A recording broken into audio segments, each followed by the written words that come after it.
sementara, susah sementara, sakit sementara, kaya sementara, senang sementara, sehat sementara. Ya, kita kalau sangat taat kepada Allah, maka insya Allah kita akan diridhoi Allah dalam banyak hal, sehingga apapun yang kita mohonkan insya Allah akan dikabulkan. Oleh sebab itu, doa para malaikat adalah doa yang didengar oleh Allah. Siapa saja yang berat atau sering didoakan oleh malaikat, inilah kelompok orangnya. Mudah-mudahan kita termasuk doa kita sendiri sudah makbul karena amal kebaikan kita yang banyak terkait dengan Allah, ditambah lagi kalau didoakan malaikat, maka kita bisa membayangkan hampir pasti insya Allah akan dikabulkan oleh Allah. Pertama, ini mudah-mudah ternyata saya baru menyadari juga orang yang tidur dalam keadaan bersuci. Apa susahnya? Sekarang air tinggal tak keran. Rasulullah bersabda, barang siapa yang tidur dalam keadaan suci, maka malaikat akan bersamanya di dalam pakaiannya. Dia tidak akan bangun hingga malaikat berdoa, ya Allah, ampunilah hamba-Mu si fulan ini karena tidur dalam keadaan suci dari atas. Tidak susah ternyata. Wudu itu apa susahnya? Belum kalau kita melihat dari aspek kesehatan. Terutama kalau Bapak Ibu kandungan putra yang remaja putri, ini sangat penting. Secara teoritis orang sampai dengan usia 25 atau 30 tahun, sistem hormonal kita masih baik normal. Anda tidak perlu pakai kosmetika ini. Pada waktu menjelang tidur dibasuh wajahnya. Jadi justru tidak begitu yang terbalik. Mau tidur ada krim malah kotor. Padahal maksudnya tidak begitu. Nah, Islam memberi jalan keluar yang dulu belum ada. Nabi tidak menyinggung itu, tetapi mereka tawaran. Nah, inilah yang pertama. Kalau kita belum, kita bismillah kita mulai. Kalau sudah, alhamdulillah. Saya yakin banyak yang sudah, karena ini dihadirkan sekali. Nah, ini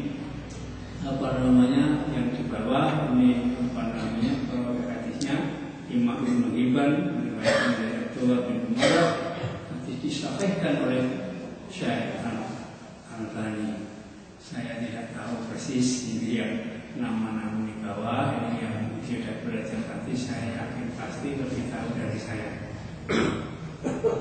Jadi apa susahnya? Tentu saja wudu yang beneran, wudu yang tidak ada sekedar wudu, tetapi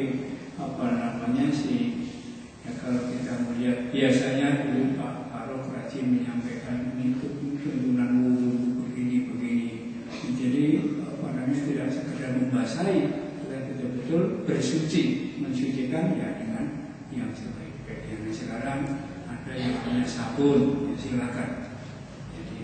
Tetapi jangan kemudian pada remaja putri itu malah menggunakan krim apapun kosmetika menjelang tidur.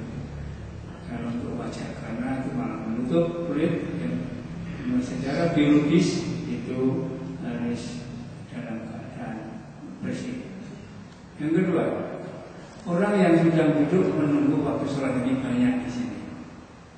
Karena itu akhir-akhir dianjurkan ya kita mencari hikmah saja.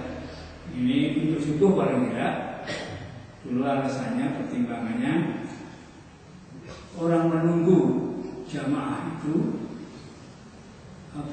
sih ibaratnya dihitung seperti itu. Ini jadi ternyata tidaklah salah seorang di antara kalian yang duduk menunggu sholat jamaah selama ia berada dalam keadaan suci dari hadas, kecuali para malaikat akan mendoakan, ya Allah ampunilah dia, ya Allah sayangilah dia. rahmati dia.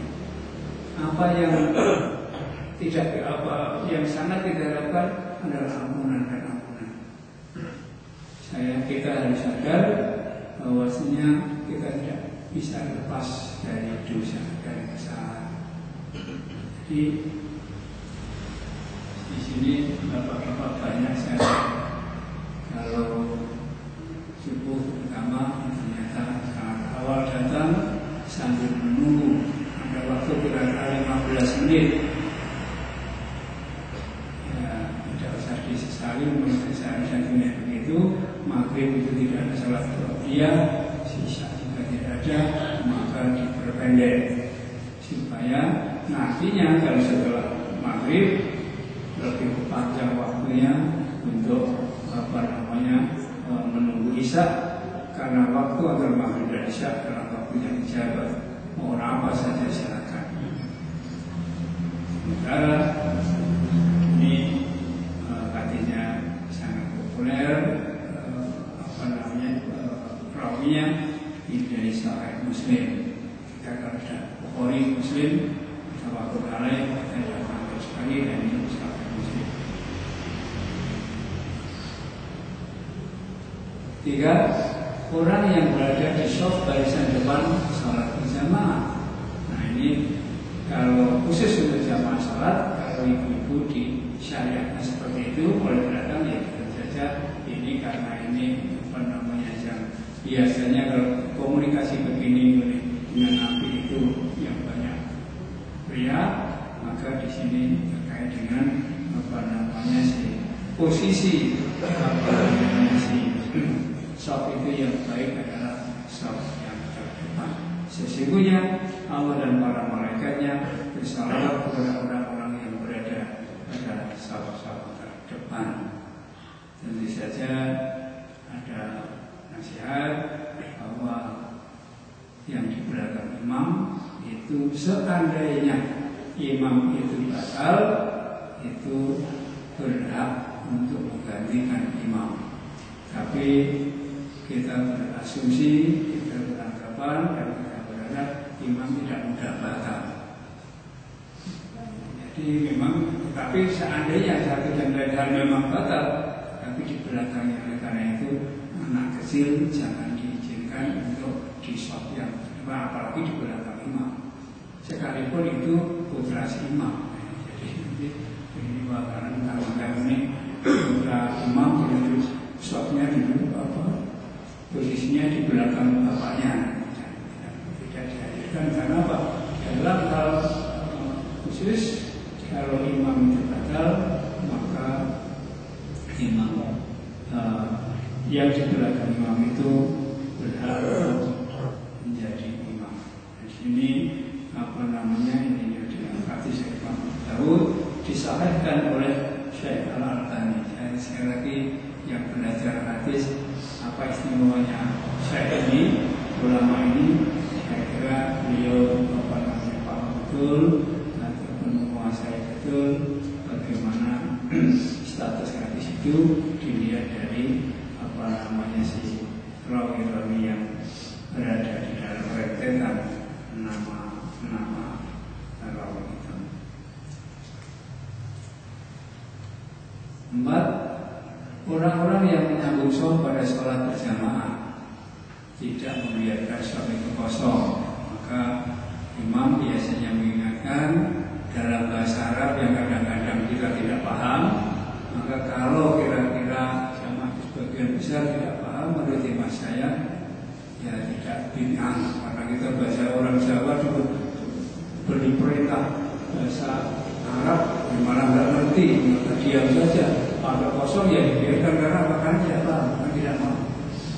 Maka ditambah kalau ini seperti Mas Hari itu bahasa Arab, bahasa Indonesia, bahasa Jawa, bagus-bagus saja. Yang penting ini nasihat supaya jangan sampai ada shaf-shaf yang kosong. Para imam Syekh Ahmad Ibnu Majah ini banyak sekali meriwayatkan ini. Jadi insyaallah ini disahihkan lagi oleh Syekh Al-Albani. Ini lebih mantap lagi, penulis hadis ini banyak sekali. hadis yang sudah sangat populer. Jadi kalau tadi oleh karena itu dalam riwayat yang lain bahwasanya seandainya kamu tahu baiknya saat pertama kamu akan berebut. Ini karena baiknya. Ilustrasi Nabi seperti itu memberi gambaran supaya kita beramai-ramai, tidak usah rebutan, tetapi harus harus berusaha untuk datang awal, jangan kemudian saya tunggu tidak usah, tapi nanti sesuai dengan kehadiran itu dapat mendapatkan suatu yang tempat yang paling baik di belakang imam. Para malaikat mengucapkan amin ketika seorang imam selesai membaca Al-Fatihah. Ini juga tidak sering. Oleh karena itu di beberapa tempat seperti ada supaya teman-teman di dalam rangka untuk mendapatkan doa dari para malaikat ini. Jika seorang imam membaca ghairil maghdubi alaihim waladdallin, maka ucapkanlah kalian amin. Karena barang siapa ucapannya itu bertepatan dengan ucapan malaikat, maka ia akan diampuni dosa-dosanya masa lalu. Jadi kalau ada hadis yang menyatakan bahwasanya orang Islam yang salat jamaahnya itu rutin, itu antara salat dengan salat itu sudah lepas dari dosa. Karena apa? Karena kalau kita membaca aminnya begini, ini baru untuk bacaan ini, belum isi salat itu. Bacaan salat itu sebagian besar mengenai doa. Jadi kalau kita perhatikan bacaan doa, bacaan salat itu sebagian besar doa permohonan. Yang pertama pujian kepada Allah dalam Al-Fatihah itu. Kemudian ada pernyataan kepada kita kepada Allah, iyyaka na'budu wa iyyaka nasta'in. Ini prasetya ikrar kita bahwa hanya kepadamu ya Allah, aku menyembah kepadamu ya Allah, aku mohon pertolongan, yang lain-lain dengan siratal mustaqim. Siratal ladzina an'amta 'alaihim ghairil maghdubi 'alaihim waladdallin. Ini kan doa yang luar biasa, yang pasti kita perlukan. Saya sering mengingatkan, karena saya juga pernah diingatkan seorang alim, perhatikan bacaan doa walaupun tidak wajib. Perhatikan doa pada waktu duduk antara dua sujud. Itu semua permohonan dan kebutuhan kita. Rabbighfirli warhamni wajibni bi'atini walika. 5 hal yang pasti kemudian kita semua. Mohon ampunan kepada Allah. Kalau bagi saya banyak dosa, hanya sholat terlambat dan sebagainya. Kemudian memohon saya rahmat dari Allah, kecukupan dari Allah. Kita mungkin merasa kurang saja pada sudah banyak. Kemudian mohon petunjuk kepada Allah dan mohon rezeki kepada Allah. Bagi yang masih sekolah, rezeki jangan diartikan materi, rezeki termasuk ilmu.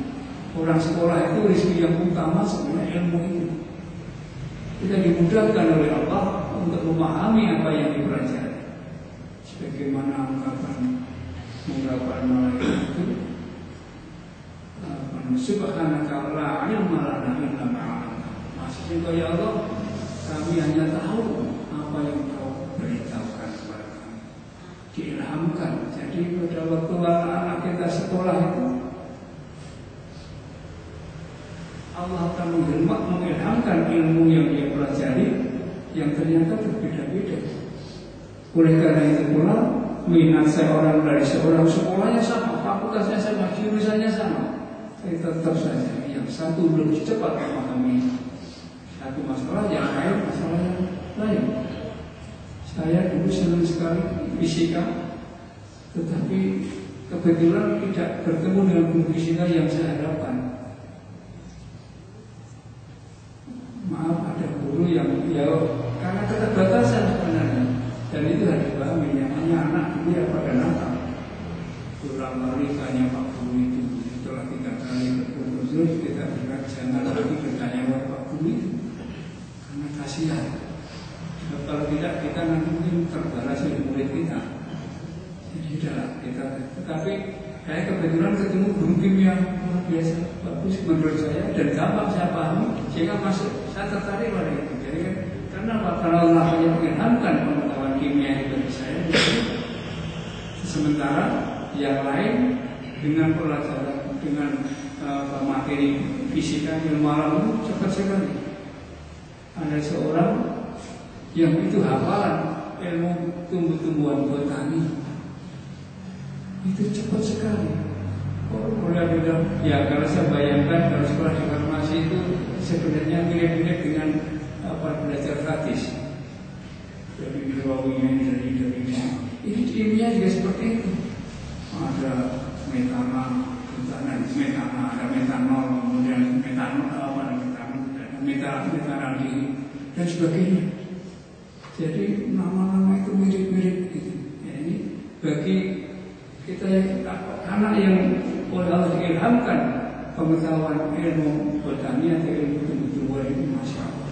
Ratusan kalau kita belajar obat itu tanamannya ini, familianya ini, masya Allah. Ratusan. Ini itulah. Jadi ini Sahih Bukhari, kita aku lagi kita. Ini yang kelima. Hanya 12. Nah, orang yang duduk di tempat sholatnya setelah melakukan sholat.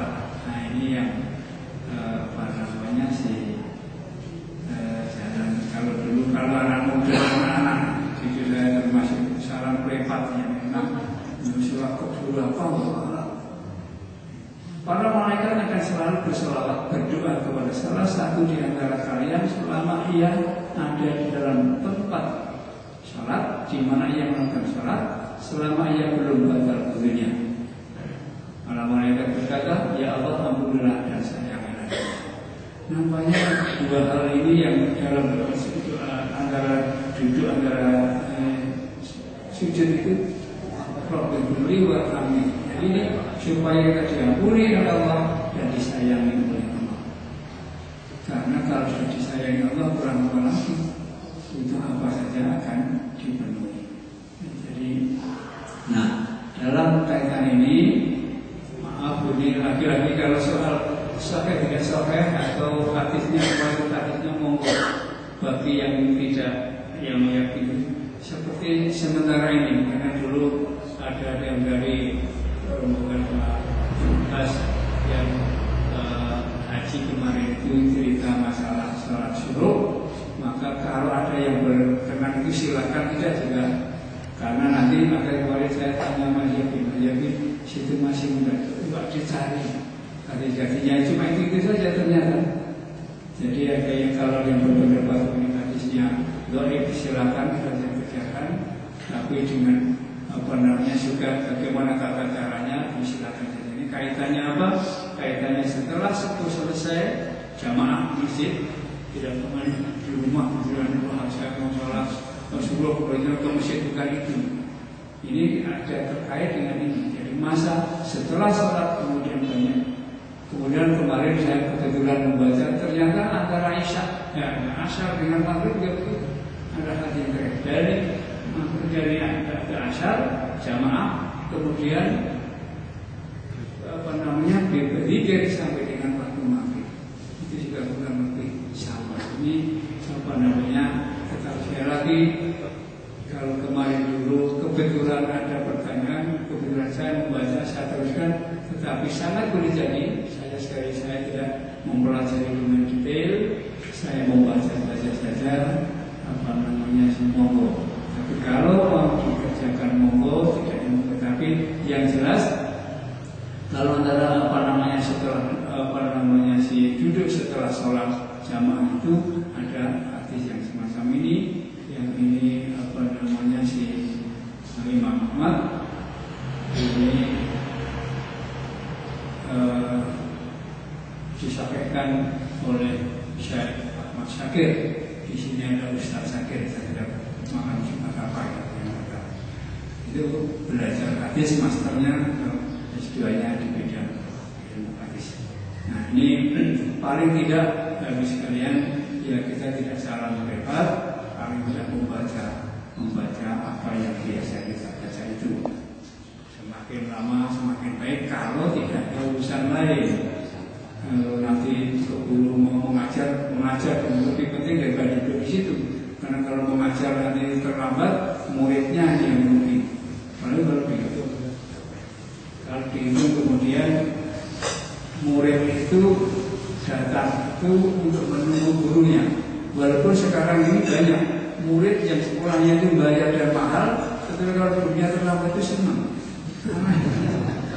Maka saya mengatakan pada murid-murid saya, itu saya datang yang bayar kamu. Sekarang saya ngajar di swasta, yang bayar kamu.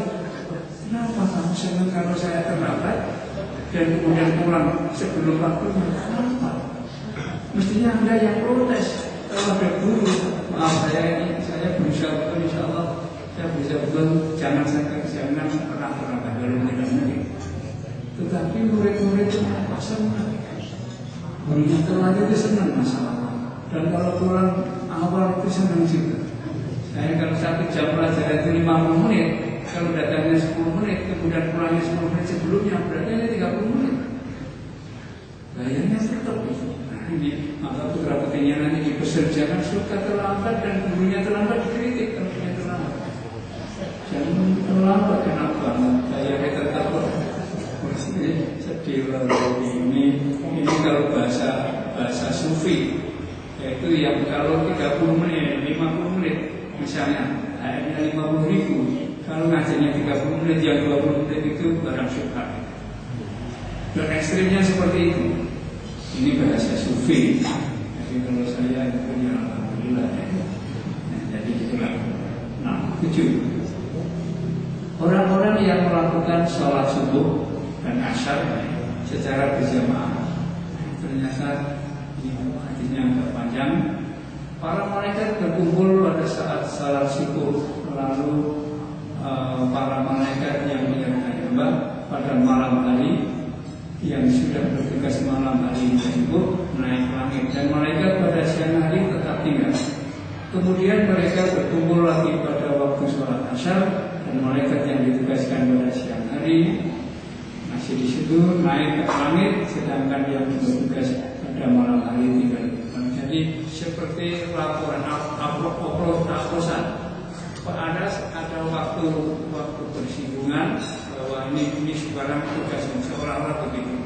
Nah ini juga namanya sih. Kami datang sedangkan mereka sedang melakukan sholat. Allah bertanya kepada para malaikat, bagaimana kalian meninggalkan hambaku? Mereka menjawab, kami datang sedangkan mereka sedang melakukan sholat, dan kami tinggalkan mereka sedangkan mereka sedang melakukan sholat. Maka ampunan mereka pada hari kiamat. Subhanallah, siapa yang ingin diampuni di hari kiamat? Hari ketetapan kita surga atau neraka. Moga-moga Nah ini untuk maka hanya yang sering saya dengar yang dimaksud kalau ada pagi dan sore itu pengertian yang sering saya praktekkan itu subuh dan maghrib. Kalau dilihat di sini berarti subuh dan asar. Sekarang ini sudah ada para malaikat menyaksikan kita, mungkin mereka sedang sama-sama saya kira-kira kalau bahasa kita seperti itu. Tapi yang tadi malam tadi waktu juga mengamati kita karena sudah naik, tetapi yang tugas siang sekarang sudah datang. Nanti pada waktu asar kira-kira seperti itu. Jadi seperti laporan ini tugas saya selesai, Anda sekarang. Jadi kira-kira seperti itu. Nah kalau mau bertanya berapa jaraknya kita bawa, tapi yang kita dapat analogikan kalau malaikat itu dijadikan dari nur cahaya, kecepatannya 300.000 km per detik.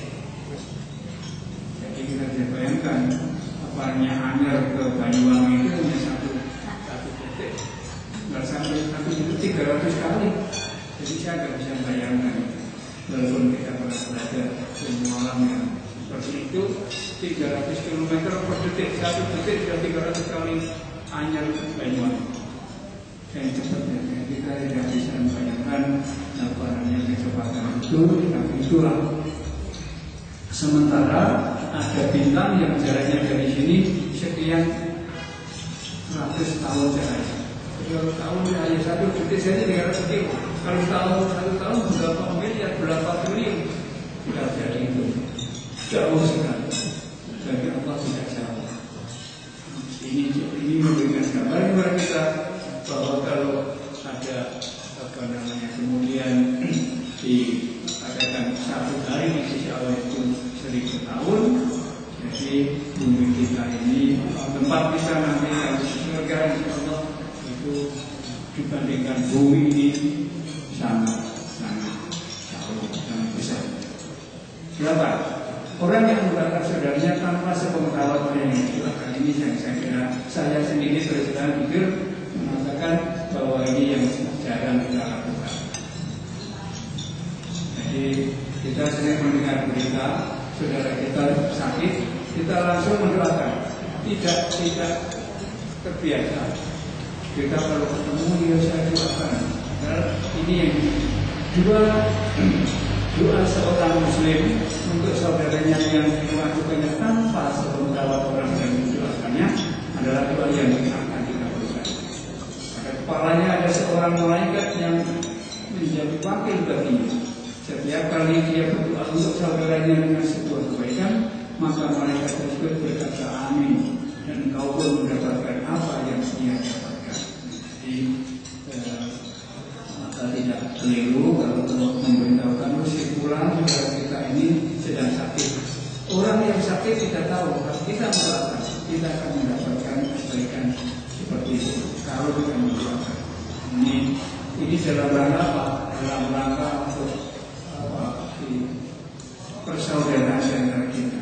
Kalau kita setiap kali Allahumma firlil mu'minina wal mu'minat wal muslimina wal muslimat, kita tidak tahu siapa itu. Ya, siapa itu orang yang mukmin dan muslim.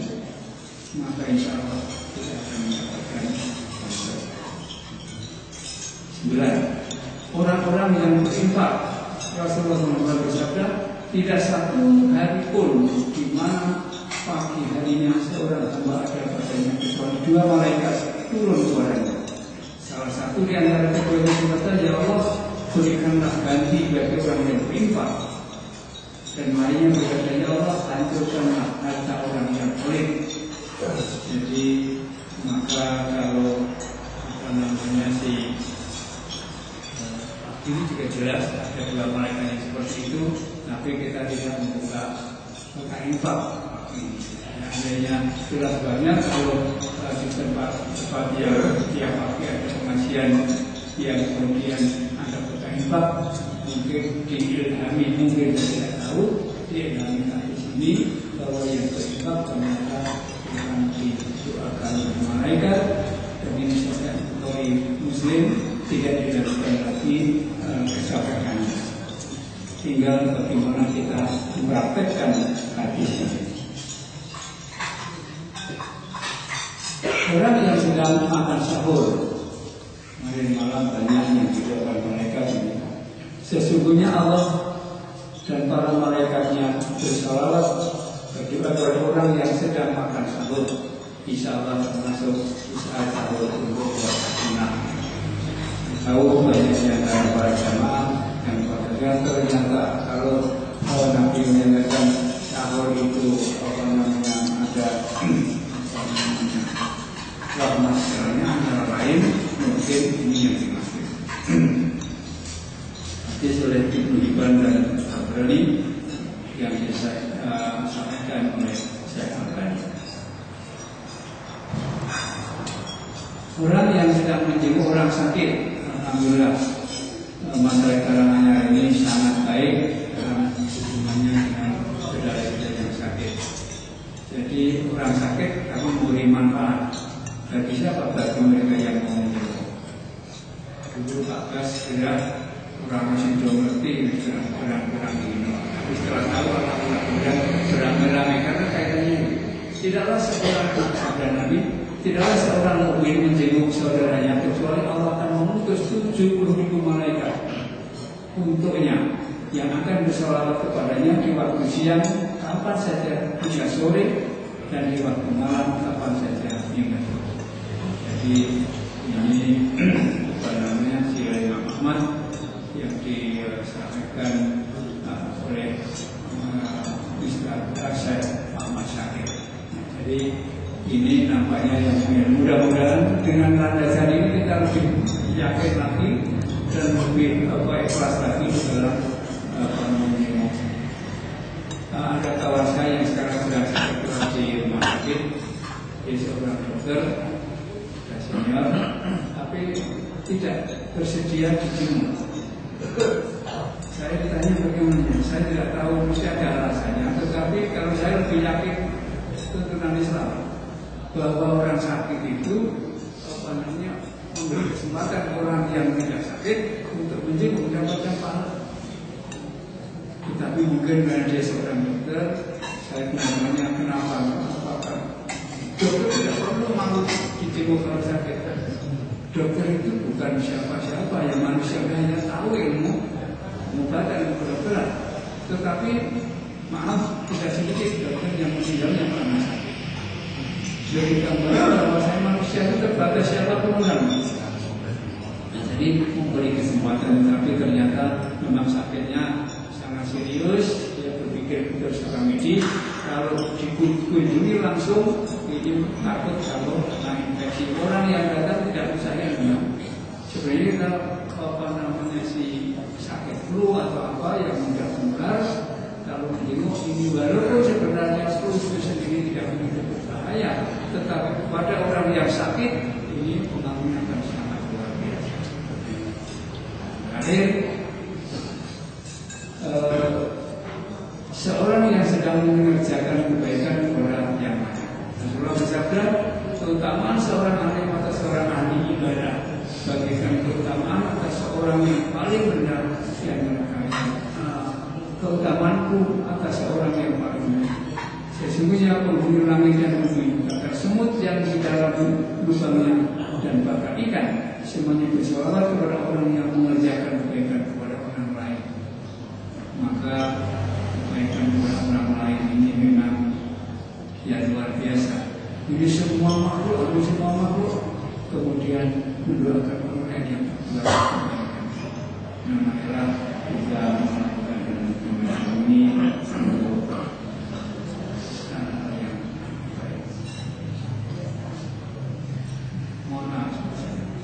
sudah boleh ya? Masih ada ini. Nah, syarat doa dikabulkan Allah. Ini kita semua mesti sering berdoa. Mari kita lihat saja supaya cepat.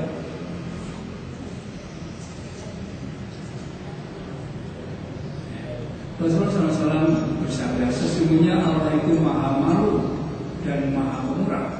Allah malu jika ada seorang yang mengadakan kedua tangan kepadanya, tetapi kemudian menolaknya dengan tangan apa.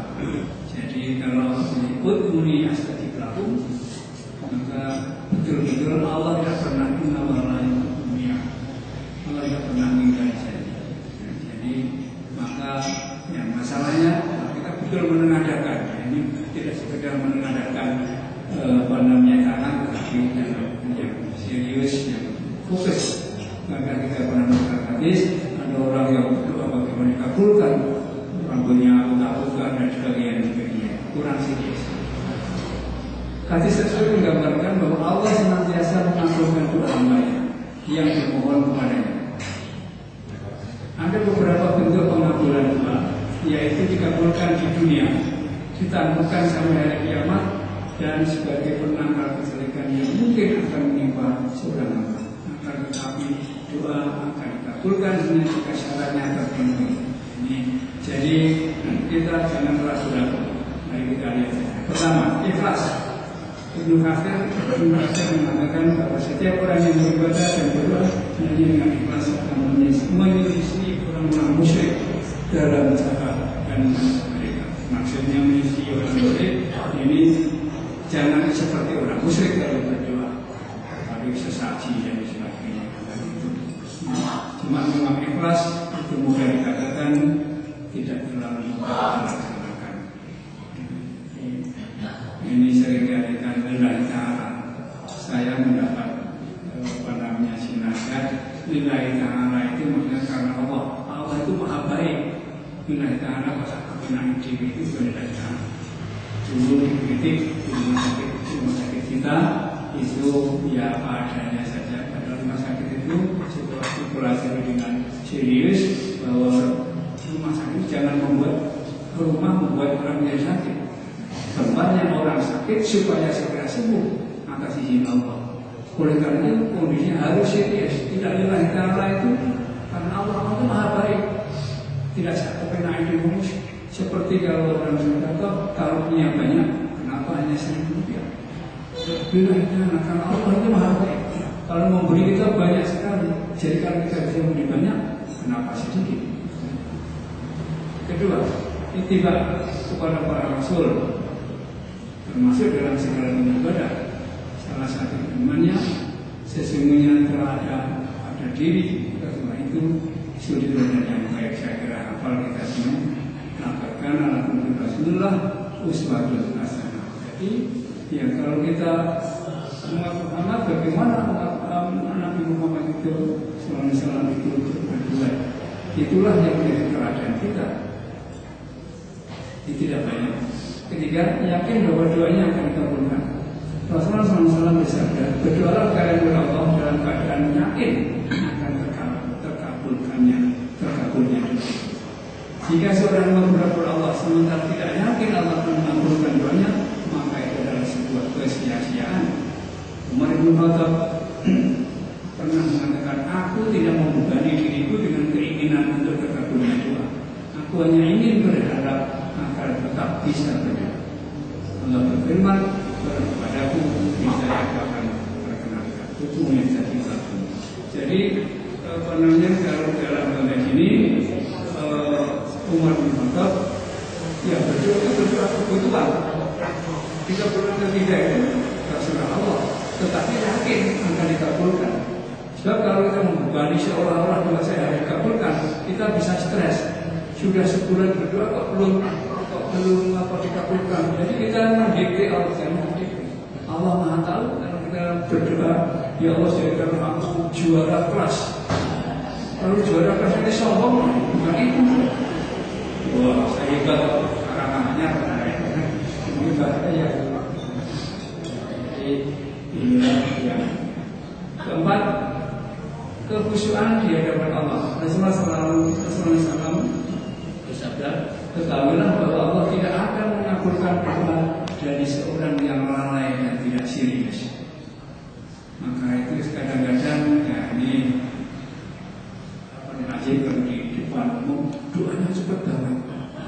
Kalau kira bagus ya aku mau besok, aku mau takut besok. Betul, bukan begitu. Maaf, ini kalau kita mendengar doa itu, oh benar-benar semua itu doa apa? Kan doa mestinya ya saya sedapat mungkin. Ya saya juga seringkali begitu. Jadi bukan hanya orang lain, saya juga. Oleh karena itu kita diingatkan seringkali kita berdoa maaf. Kalau kita subhanallah itu apa ya harus begitu? Padahal ada hal yang menekan kalau kita subhanallah ini kita akan disanamkan sebuah sampel di akhirat.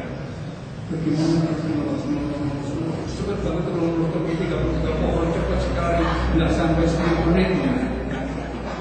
Kita harus yakin. Subhanallah masih jauh saya kalau alhamdulillah segala karena apa yang saya miliki. Ini kelima, ini hanya 6 tidak banyak. Tidak istijab tergesa-gesa. Jadi Hurairah Rasulullah SAW bersabda, akan kabulkan doa seseorang di antara kalian sepanjang yang tidak tergesa-gesa.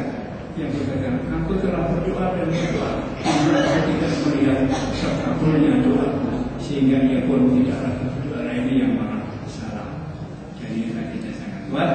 Keenam, hanya makan yang halal termasuk di dalamnya adalah menghasilkan harta ini yang tidak mudah.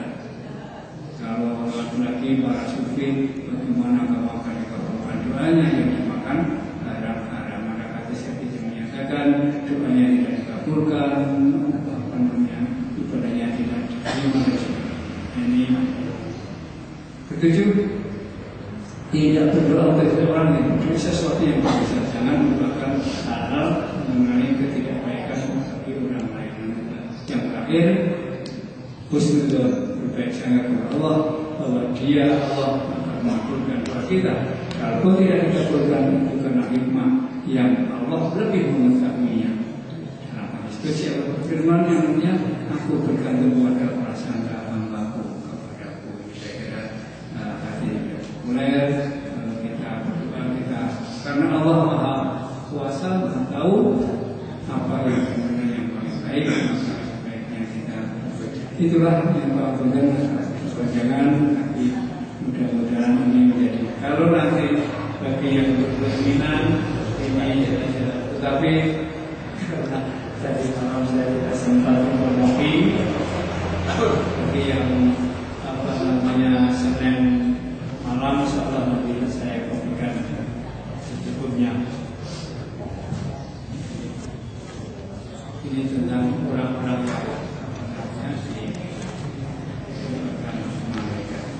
kata ni kalau itu yang benar dipanjang bagi wajib maupun saya hanya membacakan saya tidak mengajar saya juga yang sangat penting itu mari kita tutup dengan majlis subhanallah wa bihamdihi